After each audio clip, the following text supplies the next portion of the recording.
শ্রাবণের ব্যাপারে সত্যিটা শুনে বদলে গেল টিকলির ব্যবহার। সম্পূর্ণ জানতে ভিডিওটিতে একটি লাইক করে প্রথম থেকেই দেখতে থাকো। গল্পের শুরুতেই দেখা যায় যে শ্রাবণ আর ওম দুজন মিলে কথা বলতে থাকে, আর তার মধ্যেই ওমকে সবার সামনেই কিস করে দেয় শ্রাবণ। আর তারপর ওম ভাবতে থাকে শ্রাবণকে নিয়ে সে যেন একটা নাচের দুনিয়ায় চলে গেছে, যেখানে দুজন মিলে শুধুই নাচ করতে থাকে।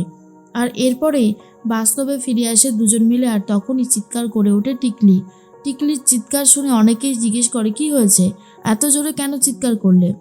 তখনই টিকলি বলে, ওম অনেকক্ষণ ধরে ওটা নিয়ে রয়েছো, এরপর কি তুমি আর খাবে না? সেই জন্যই চিৎকারটা করলাম। আমি অনেক ভালোবেসে তোমার জন্য এটা বানিয়েছি। একদমই খাবে না তুমি? দাও তাহলে খেতে হবে না। ওম তখন বলে, কে বলেছে আমি খাবো না? না না, গাজরের হালুয়া তো আমার খুব প্রিয়, আমি তো খাবোই, তাই না? এরপর যখন বাড়ির অনেকেই মুখে দেয় তখন আর কেউ খেতে পারে না। তখনই কাকাই বলে, ইস কি বাজে হয়েছে খেতে। তখন ওমও মুখে দিয়ে আর কোনো কিছু বলতে পারছে না।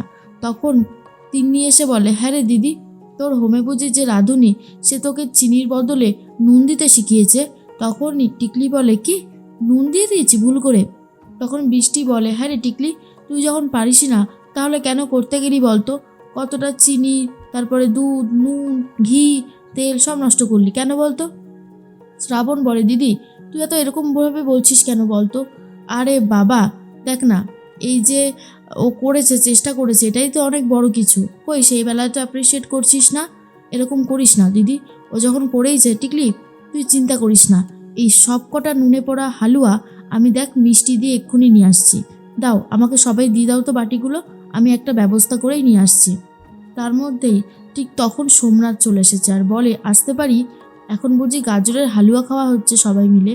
তখন সোমনাথকে দেখার পর প্রচণ্ড রেগে গেছে বৃষ্টি আর বলে, তুমি তুমি এখানে কি করছো, আর কেনই বা এখানে এসেছো? তখনই সোমনাথ বলে, ও মা, আমি কি আসতে পারি না? কেন বলো তো? তোমরা যেখানে আছো আমি তো সেখানেই থাকবো, আমার দুই মেয়ে, আমার স্ত্রী। এরপর বৃষ্টি তো প্রচণ্ড রেগে যায় আর বলে, বেরিয়ে যাও, এই বাড়িতে তুমি আর থাকবে না, বেরিয়ে যাও বলছি। সোমনাথ বলে, এই রকমভাবে আমাকে তাড়িয়ে দিও না, আমাকে তাড়িয়ে দিলে আমার মনটা খুব খারাপ হয়ে যায়, বিশ্বাস করো। তাই বলছি দয়া করে আমাকে তাড়িয়ে দিও না। আর তখনই তিন্নি খুব ভয় পেয়ে যায় আর বলে, মা মা বাবা তাহলে তোমাকে আবার তো মারবে বলো। তখনই তিন্নির কথা শুনে সোমনাথ বলে, না না মা, আমি আর কেন মারবো তোদেরকে, তোরা আমাকে ভুল বুঝছিস, আমি কিন্তু অতটাও খারাপ বাবা নই। শ্রাবণ বলে, কেন এসেছো এখানে? তোমার পায়ের ধুলো এখানে কেন পড়েছে? যাও বেরিয়ে যাও, যেই রাস্তা দিয়ে এসেছো সেই রাস্তা দিয়ে সোজা বেরিয়ে যাও, তুমি এখানে থাকবে না, বারণ যখন করেছি কেন এসেছো? এর মধ্যেই দাদু বলে, এই যে আপনি এখান থেকে যাবেন নাকি আমার নাতিবাবুকে দিয়ে এখান থেকে মেরে বার করব, কোনটা? তখনই সোমনাথ বলে, শ্রাবণ তুমি আমাকে এরকমভাবে বার করছো কেন? তখন মৃত্তিকা বলে, তুমি জানো না বৃষ্টি, সোমনাথবাবু তো এখানে আসা যাওয়া করতোই। বৃষ্টি তখন বলে, এই ঠিকানাটা তোমাকে কে দিয়েছে? শ্রাবণের শ্বশুরবাড়ির ঠিকানা তুমি জানলে কি করে বলো? মৃত্তিকা বলে, শ্রাবণের সাথে যথারীতি সম্পর্ক রেখেই চলেছিল সোমনাথ। আরও অনেক কিছু, সোমনাথের সাথে তো রীতিমতো লেনদেনের সম্পর্ক ছিল শ্রাবণের। কথাটা শোনার পরেই বৃষ্টি তখন বলে, কী রে শ্রাবণ, তুই তো আমাকে কোনোদিনও এই লোকটার কথা বলিসনি। টিকলি বলে, তুই জানিস না শ্রাবণ, এই লোকটা আমাদের সাথে কি না করেছে, তারপরেও তুই এই লোকটার সাথে যোগাযোগ রেখেছিলিস? তখন ওম বলে, কথাটা যখন উঠলই তখন তো বলতেই হবে, ম্যাডাম কথাটা ঠিকই বলেছে, কিন্তু উল্টোভাবে বুঝিয়েছে, বোঝানোটা একদমই ঠিক হয়নি। শুনুন আপনারা তাহলে সবাই, এই সোমনাথবাবু রীতিমতো শ্রাবণের সাথে যোগাযোগ রেখেছিল ব্ল্যাকমেল করার জন্য। অল টাইম ব্ল্যাকমেল করতো যে আপনাদের সবার কথা ও আমাদের বাড়িতে সবাইকে জানিয়ে দেবে, কিন্তু শ্রাবণ নিজের দিদি আর নিজের বোনজিদের সম্মান নষ্ট করতে দিতে চায়নি। এরকমভাবে যে আপনারা জেলে রয়েছেন এটা শোনার পর আমাদের খারাপ লাগতে পারে বা আমরা আপনাদের সম্পর্কে ভুল ধারণায় বাঁচতে পারি, সেটাই শ্রাবণ চায়নি। আর তার জন্য শ্রাবণ ওই লোকটাকে নিজে টাকা দিত, অনেক টাকা দিয়েছে, নিজে অনেক কষ্ট করে মাচায় গান গেয়ে, বারে গান গেয়ে যেটুকু টাকা রোজগার করতো সবটাই দিত এই সোমনাথবাবুকে, আর তিন্নির অপারেশন করিয়েছে, অনেক কিছু করেছে শ্রাবণ। এমনকি শ্রাবণ নিজের জীবনের পরোয়া না করে আপনাদের যে উকিল ছিল তাকে অনেক টাকা দিয়েছে, বুঝতে পেরেছেন? এতটাই করেছে শ্রাবণ আপনাদের জন্য। তাই শ্রাবণকে যদি ভুল বোঝেন, শ্রাবণের এর থেকে দুঃখ আর কিছু থাকবে না। বৃষ্টি তখন বলে, শ্রাবণ তুই আমাদের জন্য এত কিছু করেছিস কিন্তু মুখ ফুটে কখনোই বলিসনি, আর এই লোকটা তোকে এইরকমভাবে জ্বালিয়েছে, তুমি কি কখনোই কাউকে শান্তি দিতে পারো না? বলেই ঠাস করে চড় মেরে দিয়েছে। এরপর সোমনাথ বলে, বৃষ্টি তুমি তোমার স্বামীর গায়ে হাত তুললে, এটা কি ঠিক করলে বলো বৃষ্টি? বৃষ্টি তখন বলে, তুমি এখান থেকে যাবে নাকি আমি অন্য ব্যবস্থা নেব, কোনটা? এরপর বৃষ্টির পায়ে ধরে বলে, আমাকে ক্ষমা করে দাও, আমাকে আমার মেয়েদের থেকে আলাদা করো না বৃষ্টি, আমি ওদেরকে খুব ভালোবাসি। তখনই সোমনাথকে সবাই মিলেই বলে চলে যেতে, কিন্তু সোমনাথ চলে যেতে চায় না।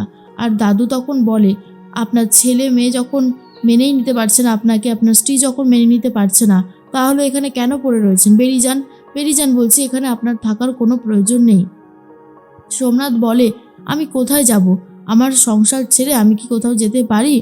এর মধ্যেই তখনই টিকলি বলে, সত্যিই তো, আমার বাবা আমাদের ছেড়ে কোথায় বা যাবে? এরপর মৃত্তিকা বলে, কি করছে? আরে এই টিকলিটাকে তো বুঝিয়ে পারবো না দেখছি, ওকে বারবার করে বললাম তোমার ওপরে যাতে বাড়ির লোক ক্ষিপ্ত না হয় সেই কাজটাই তোমাকে করতে হবে। সোমনাথ বাবুকে মেনে নেওয়া মানে তো এখন সবাই মিলে টিকলিকে ধরবে। উফ, এই মেয়েটাকে দিয়ে কোনো কাজ হবে না, এই মেয়েটা কোনো কাজেরই না, সেটা আমি খুব ভালো মতন বুঝে গেছি। এই মেয়েটার ওপর ভরসা করাটাই আমার অন্যায় হয়েছে। তখন বৃষ্টি বলে, টিকলি তুই এই লোকটাকে ডাকছিস? তখন টিকলি বলে, ইনি তো আমার বাবা মা। বাবা মা যাই করুক না কেন, সন্তান হয়ে কি আমরা ক্ষমা করতে পারি না বলো? পারি। এরপরই বৃষ্টি বলে, তুই এটা ঠিক করছিস না, এই লোকটাকে বিশ্বাস করিস না, এই লোকটা কিন্তু আবারও ঠকাবে, এই লোকটাকে আমি হাড়ে হাড়ে চিনে গেছি। তুই কি ভাবছিস এই লোকটা বদলে যাবে? কখনোই না, আমি ওনাকে চিনি, তাই তোকে বারণ করছি, সাবধান করছি, করিস না এই ভুল, তাহলেই বুঝতে পারবি যে এই লোকটা কেমন টাইপের। এর মধ্যেই শ্রাবণ বলে, সোমনাথ দা তোমাকে বারবার ওয়ার্নিং করছি, তুমি তবুও যাচ্ছ না, কিন্তু এরপরে কিন্তু ভালো হবে না। তার মধ্যেই সোমনাথ বলে, আমার বড় মেয়ে তো আমাকে বুঝেছে, ও যে ওর বাবাকে কাছে টেনে নিচ্ছে, বাবার অপরাধ ক্ষমা করে দিয়েছে, এর থেকে ভালো আর কী বা হতে পারে? আয় মা আয়, তুই আমার কাছে আয়, কতদিন তোকে একটু আদর করি না। আর ঠিক তখনই মৃত্তিকা তো প্রচণ্ড রেগে যায় যে টিকলি কেন এই সমস্ত কিছু করছে। টিকলি বলে, মানি তুই আমাদের জন্য এত কিছু করেছিস, আর এই লোকটার জন্য আজকে সব কিছু শেষ হয়েছে, তাই না? দাঁড়া, এই লোকটাকে আমি সাহায্য করব। এই বলে আস্ত একটা অস্ত্র নিয়ে চলে গেছে বাবাকে মারতে। আর এটা দেখার পর বাড়ির প্রত্যেকেই চমকে যায় যে টিকলির মনে এত রাগ বাবার প্রতি। আসলে বাবাকে ডেকে সাহায্য করতে চাইছিল টিকলি। মৃত্তিকা তখন বলে, যাক বাবা বাঁচলাম, আমি তো ভাবলাম এই সোমনাথ বাবুকে আপন করে নিয়ে সবার চক্ষুশূল হলো এই টিকলি, কিন্তু না, টিকলির মাথায় বুদ্ধি আছে, সে কথা অস্বীকারের জো নেই, তবে মাঝে মধ্যে একটু তারটা কেটে যায়, এই যা। এরপর বৃষ্টি বলে, টিকলি টিকলি তুই শান্ত হ, কেন এরকম করছিস? টিকলি তখন বলে, কি করে শান্ত হব মা? আজকে এই লোকটার জন্যই আমার জীবন থেকে অনেকগুলো বছর হারিয়ে গেছে, আমাকে ওই হোমে কাটাতে হয়েছে, আমি তো ছাড়বো না, এই লোকটাকে তার প্রতিদান দিতেই হবে। শ্রাবণ বলে, একবার তুই তো অলরেডি হোমে ছিলিস বল, এরপর যদি কোনো অপরাধ করিস আবার তোর শাস্তি হবে, তুই এরকম করিস না, নিজেকে সামলা। আর তখনই কথা বলতে থাকে টিকলি শ্রাবণের সাথে, আর বলে, মানি তুই আমাদের জন্য এত করেছিস, সত্যি আমি বুঝতে পারিনি রে, আমাকে ক্ষমা করে দিস। কিন্তু টিকলির মনে মনে তো চলছে অন্য রকমের চিন্তা, যাতে ওমকে কেড়ে নিতে পারে শ্রাবণের থেকে।